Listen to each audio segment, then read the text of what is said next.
What's up mga idol? Ayan, so may gagawin ulit tayo. So iniwan ko ito kahapon mga idol at natanggal na nga yung LCD nito. At ayan, tinuklap doon ni ma'am dahil nainis siya dahil naghang. At nung naghang, ayan. So tinuklap niya yung LCD, naputol at wala na po dito. So ang daming problema nito mga idol, wala rin pong button at lubog ang pinaka power button. So yun po yung issue na gagawin natin ngayon. So iniwan ko ito kahapon at sinarge ko na siya mga idol. At napapansin ko nagpa-vibrate siya. Possible na grounded itong ano na to, short yung power button dahil nakalubog na, oh. Hindi na nagki-click. So ang model naman ito ay Huawei Y9 2019. So mayroon akong LCD mga idol, ayan. So ito yung i-testing natin ngayon. So tingnan natin kung buhay ang unit, pero napapansin ko nagba-vibrate po siya. So tingnan natin kung maayos. So balikan ito ngayong araw mga idol. So kahapon iniwan at ngayon ko lang ginawa kasi kahapon ang dami ko talaga nagpagawa hanggang ngayon. So, sagitan ko lang ito mga idol at maraming salamat. Ang dami pong nagpagawang LCD ngayong araw mga idol. Puro LCD, puro password, FRP, deadboot, bootlock. So, sa kabutiang palad, nauwi naman lahat. So, maralayo mga idol yung iba. So, maraming salamat sa inyong tiwala mga idol. Mga ma'am, mga sir. Sa mga gustong magpayos, pwede kayo magpalala mo, LBC, GNT, JRS, or pwede rin deliver via mga idol. Kahit anong courier mga idol. So plastic lang ito mga idol. Pero ako dito napagawa na to dati. So ayan, wala na kasing screen mga idol nung dinala ito sa akin dahil nainis nga daw si ma'am dahil naghang at tinuklap niya. Ayun, natuluyan tuloy. So huwag niyo tuklapin kasi kung maghang man siya, kaya niyo naman yan antayin malubat or force reboot. Kasi lang masira din kasi yung button pala. Kaya hindi siguro ma-force reboot. So baka nga siguro naglugulugo na lang. Kaya mag-iinit yan ang cellphone kapag naglugo-lugo, nagre-reboot.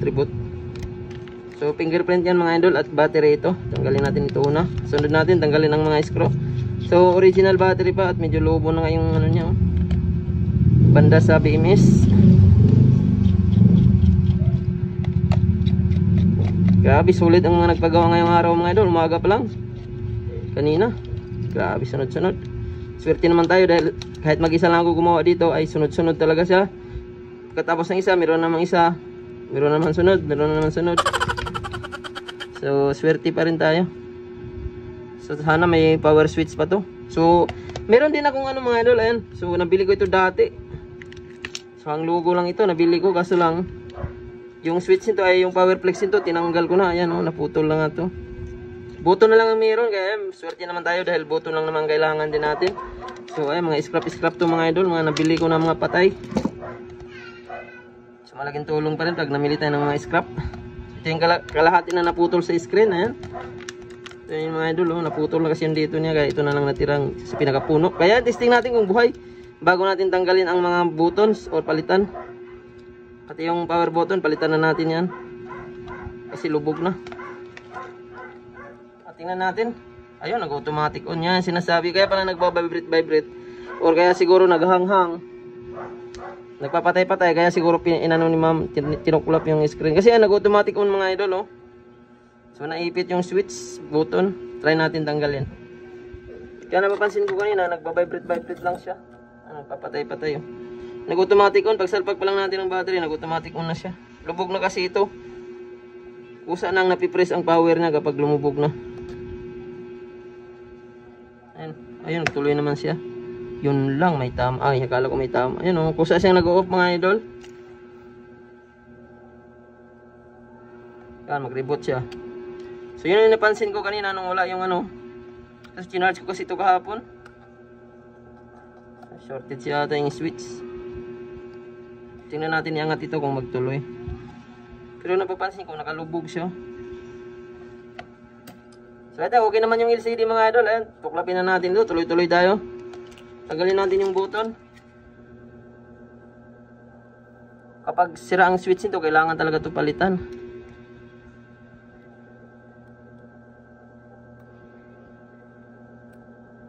So ayan, talagang umano na siya.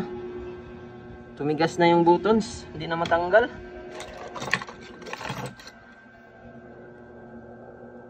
Yan. Tuklapin kita para ayun, oh. Nadurog na yung ilalim. May guma kasi yan mga idol, ang ilalim yan. Once na mapudpud yan, madudurog. hindi na siya gagana, or minsan naman pipress yung ano, kinakalawang yung switch kaya mag-automatic on. Sana hindi nasira ang switch. Ay, yun lang, sira nga mga idol, oh. Yan, pwede pa naman siya, nagki-click pa. Tingnan natin kung mag-automatic on nung tinanggal na natin ang button. Sana hindi na mag-automatic on.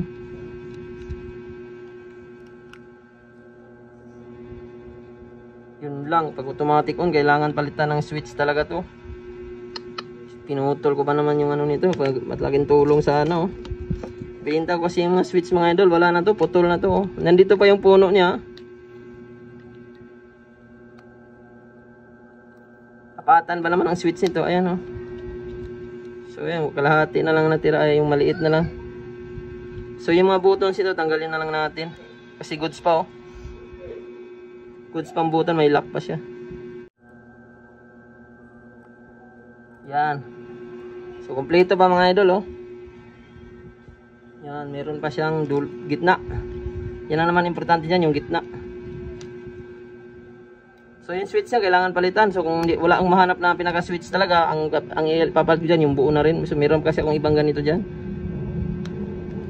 na nakatago. So hanapin ko na lang siguro muna.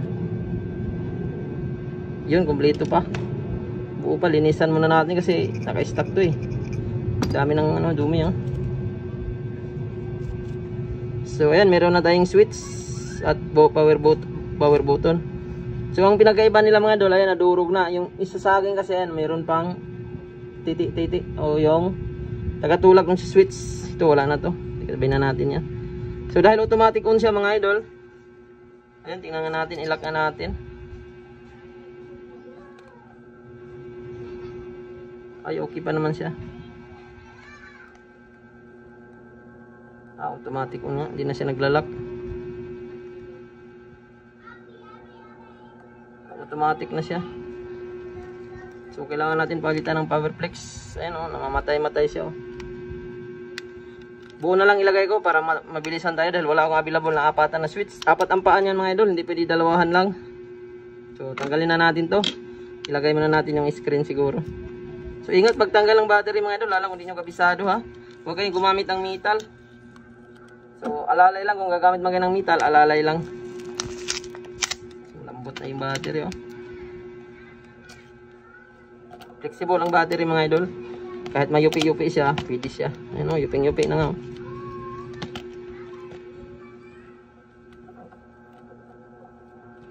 Original pa kasi ito. So ito yung nakalahati mga idol na naputol, oh. Lahin muna natin to. Linisan muna natin para tuloy-tuloy tayo. Sayang tong flex na ano ko, pinutol ko kasi nung nagaraan dahil wala akong mahanap ng switch na apatan. Hindi kasi pwede ang dalawahan mga idol kasi mag-automatic on yan. Kailangan apatan. Ang daming dumi, oh. Pag nagpalit ka ng LCD, kailangan nyo tanggalin ang mga, ayan, itong mga dumi-dumi na to, mga alikabok na to. Ay, yung mga, ayan, oh, daming kulangot. Para hindi angat ang screen kahit class A siya. Saka huwag kayo maglagay ng maraming dikit mga idol. Ito lang. Dito may daan mga idol, oh. Yan, yung pinaka, ano, sa pinagdaanan talaga ng LCD. Huwag sa ilalim. Kasi mag-cause yan ng ano, angat ng screen kasi may maiwan ang bakal niyan. So angat siya tapos makikita na yung ilaw.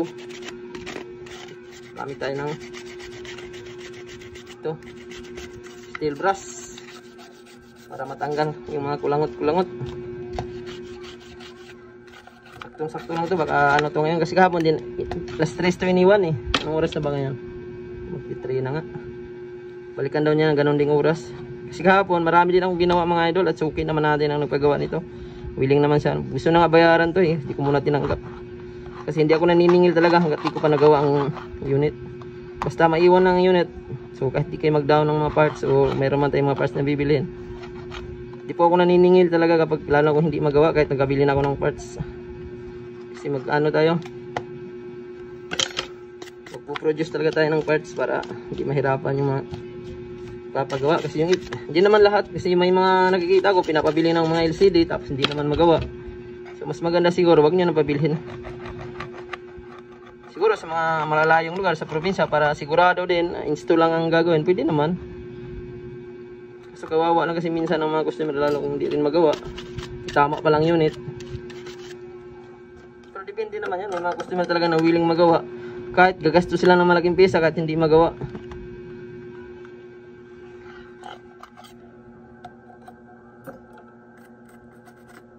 Iba kasi ang mga idol.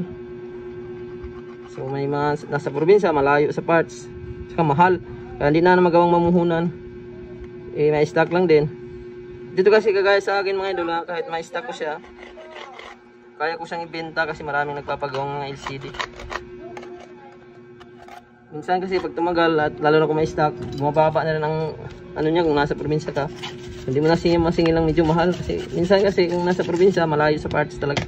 Kaya mahal ang singilan o naninigurado din na hindi ka gastos ba. Siyempre mag-abuno ka, ikaw na nga gagawa, abuno pa. So ayan, so ilagay na natin itong LCD. So ayan, naka-fix naman siya. So takpan natin itong ilaw mga idol. Kasi minsan pag sumagay yan sa bakal, ayun, mawawala-wala yung ilaw dyan, magsi-short kasi yan. Gamitin ng tip. So ayan, nalinis na natin. Ang ganda ng pagkalinis natin, oh. So nilinisan ko talaga yun para walang angat ang screen kahit class A yung ilagay natin. Ayun, oh, fit na fit, oh. So ilagay ko muna to para diretso tayo mamaya. Hindi muna natin isalpak to kasi tanggalin natin yan. Tanggalin natin itong SIM, yung signal yan, cable, antenna. So tanggalin natin yung fingerprint, yung SIM tray, at iangat natin yung board. So hanap tayo ng power flex. So ito yung kapapalitan natin mga idol, oh. So wala tayong apatan na switch, eh. Hindi kasi pwede yung dalawa nilagay natin dito. Pwede naman sana kasi i-jumper natin kasi mamaya biglang bumigay. Sa baklas tayo ng baklas, mas maganda buo na lang ilagay. Sayang yung isa ko, eh, binunot ko lang yun kasi bininta ko yung switch. Bagay, nabinta ko rin naman yung switch yan, tag 350 isa. Kasi ano yan, pili lang ang may mga unit na apatan mga idol, eh. Kagaya nito, apat ang kailangan mong hinangin.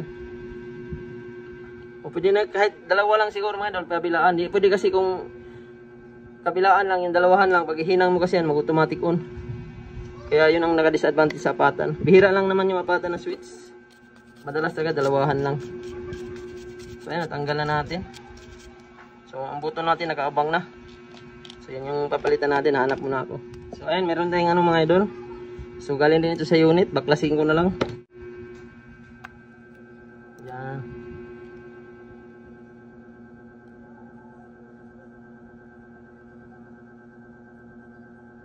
Para di tayo matagalan.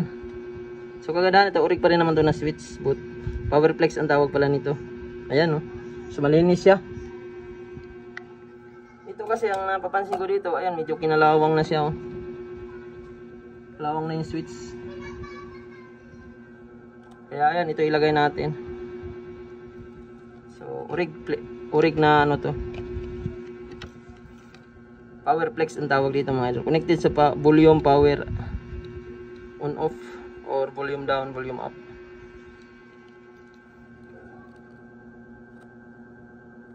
Makakuha lang tayo ng mga button mga idol or mabibili ang button sa mga online. At swertihan lang kung mayroon kang galing sa unit. Eh, napakaswerte mo. Kasi kagandahan sa mga galing sa unit, original ang parts. Ay, ayan, ang lambot, oh. So ito rin. Kasi kumpleto pa siya, eh. May mga ano pa sa ilalim, ang tawag dito, may mga pin pa. Yung pinaglapatan sa switch, ayan, oh. Okay, ang ganda, oh. Hindi talaga siya nakalubog. Ayun, oh, nagki-click siya, pati yung on off button nakataas na siya. Swerte mga idol. So ayan, so next step natin. So antena yan. Kala ko naputol yung antena.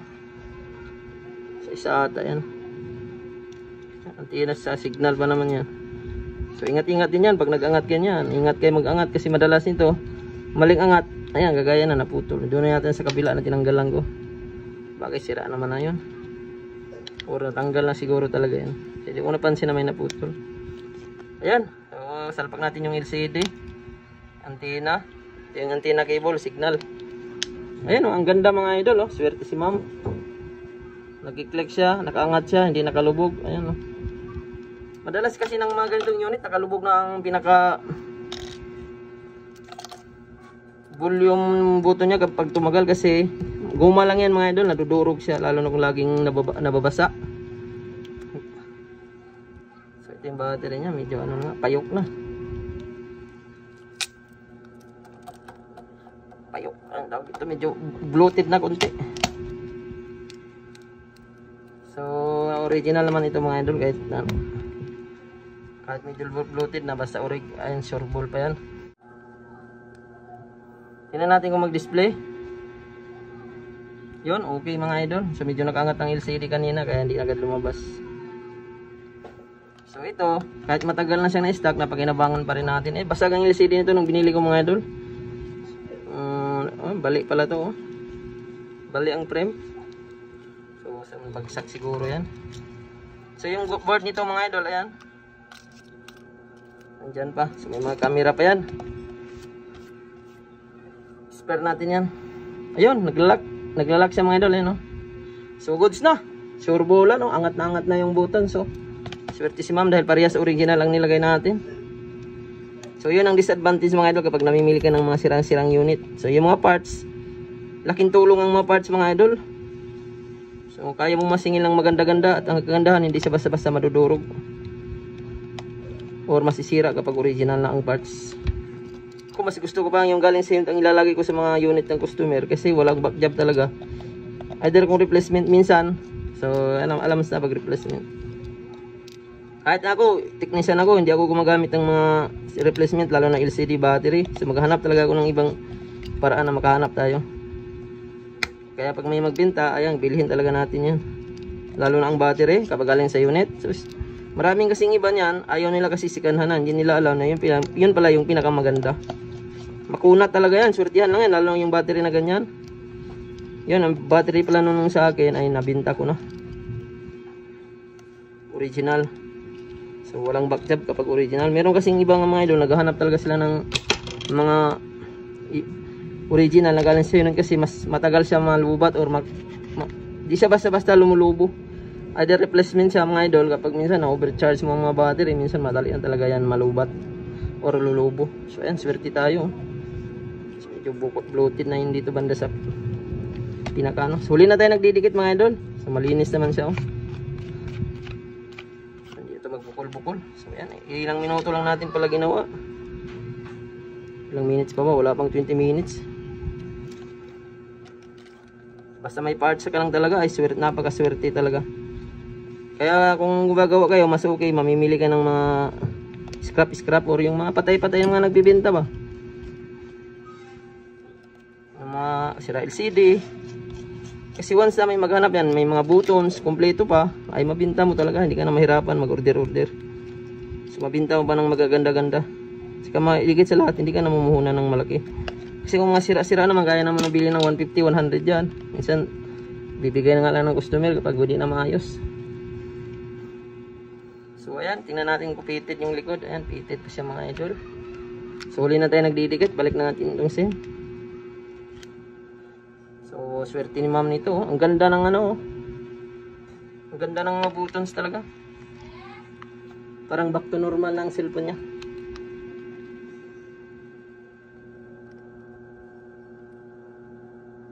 Kita na natin yung likod. So hindi na tayo gagamit ng adhesive. T7000 na. So pati harap. Gagawin pa tayo ngayon mga parcel. Kasi kahapon dumating, ngayon ko gagawin para bukas ipadala natin lahat. So maraming salamat. Pwede kayo magpadala mga idol. Magpa LBC, GNT, Lalamove, Grab, pwede walk-in. Daming nag-walk-in kanina mga idol. Halos lahat ng customer walk-in kanina. Malalayo pa yan. May Bulacan pa, Malabon. Ang layo ng iba. Nag-usap-usap sila dyan kanina. Sabay-sabay kasi sila eh. Yung iba, tatlo-tatlo. Pag natapos yung isa, meron na naman. Kaya napakaswerte pa rin kahit ako lang mag-isa gumawa. Usap sila ganito ganyan, no? Nabagsak yung cellphone ko. Ganyan, dito ako nagpagawa kasi ganito ganyan. Yung iba nagpapagawa na dati dito pa rin nagpapagawa. Bumabalik sila para magpagawa ulit ng iba. So ayan mga idol, grabe satisfied to, ang ganda oh. Yung LCD niya napaka-pitted oh. Pag nilinis mo talaga siya, wala kang makitang angat kahit class A lang LCD na lalagay mo. So Ayan, tanggalin natin ito. May plastic pa ito mga idol. Ang guma nito, meron din tayong guma. So, ang guma naman ito, 2 hours alisin. Yung pinalitan natin, power flex. So, ang volume kanina ay wala. Ngayon, meron na. So, ayan, pitted mga idol, oh. So, satisfied na naman si ma'am nito. So, okay na kasi din ang nagpagawa nito mga idol. Marami na siyang pinagawa dito. So, sa lugar ko naman mga idol, ang dami po din nagpapagawa talaga dito. Dito sila lagi nagpapagawa. Yung mga cellphone ng mga anak nila, mga kamag-anak. Dito tinuturo. Kaya kung dito lang naman, mabilis lang yan, pinapaantay ko. Or kung malalayo din naman, pinapaantay din. Lalo kung mga LCD lang, mabilis lang. Yung iba naman, madalas ito na mamalingke, iniiwan nila, pabalik. Sa kanila dinadanan. Minsan hapon binabalikan. Laki ng tiwala nila mga idol, basta nasa, kalugar mo lang talaga. At saka ayusin mo lang talaga yung ginagawa mo, maraming magpapagawa. So, ayan. Yung likod niya, pitted, oh. Ayan. So, yun na natin. Kanina automatic on. Yun, hindi na automatic on. Inopen na natin. So, ito yung pinagpalitan natin. Flex. Buto, nalubog. Saan ba yun? Yung flex na ito. Saka, ayan. Solved na mga idol. Solved na. Sa mga nagtatanong, bakit kapag gumawa daw ako ay may mga guma? So, kapag nagpalitan ng LCD, guma talaga ang nilalagay ko. Pwede naman tape. So, 2 hours po ito nilalagay, tinatanggal mga idol, pinapatanggal ko para yung dikit na nilagay natin ay talagang ang LCD kung gaano siya kapit nung dinagyan mo ng guma. Pag natuyo ang guma, ganoon na po siya kapited. So, yan, kagaya niya no, walang kaangat-angat oh. Class A lang itong LCD ko mga idol. Ayan, wala kang makitang angat talaga oh. Talagang nakabaon talaga siya. So, ayun, may password pala. Hindi natin ma-check kung ano goods lahat. Pero tumunog siya kanina. Kaya gumanon siya, ibig sabihin may tunog siya. Kompleto to mga idol. At tingnan natin yung volume. Kanina wala kasing volume. Ay, normal na rin. Okay ang volume. Solved na. Pwede na taasan, pwede babaan. Ayan, ang on off, okay na rin. Ay, naglalak na siya. Talagang solved na mga idol. Ang ganda ng pagkagawa natin, oh. So, yung plastic nito mga idol, meron tayong 3 days to 1 week warranty. Tingnan natin yung charge. Ayan, normal. So, ang plastic nito, kapag natatanggal at pasok pa sa warranty, ay mawalan tayo ng warranty kapag tinanggal nyo kagad. Meron kasing iba, nagmamadali, nilalagay agad ng tempered. Hindi pa pinalagpas ng 3 days to 1 week. At kapag nagluko ang LCD, ayan, wala na tayong magagawa, hindi na natin palitan. Ayan, may plastic ito. So, 3 days to 1 week warranty, tanggalin. Observe mo na bago tanggalin para in case magluko, pwede natin dalhin sa supplier at papalitan natin. So, yung goma, 2 hours lang ito. Matuyo na ito. So, solved na mga idol. Grabe, bilis lang. So, maraming salamat. Sana nakakuha kayo ng idea. So, ayan, parang nag-restore lang tayo ng unit, oh. Normal ang charge. Yung mga gilid niya, talagang, oh, walang angat. Kahit video bloated na. So, kapag, ang technique kasi bago nyo kasi idikit ang LCD para walang angat mga idol. So, dikitan nyo yung baba. Ito kasi nakadikit na eh. Tapos yung mga dumi-dumi ay kailangan nyo talagang tanggalin. So, kahit maglaan kayo ng ilang minutes mga idol, para makasiguro talaga kayo na huwag kayong magmamadali gumawa para minsan kasi nagmamadali. So, angat ang pagkagawa at ang dikit mo na. Ngayon, magagalaw-galaw ang LCD niyan. Pangit na siya. So, yan, normal. Solved na. Maraming salamat. Sana i-share nyo po ang video natin.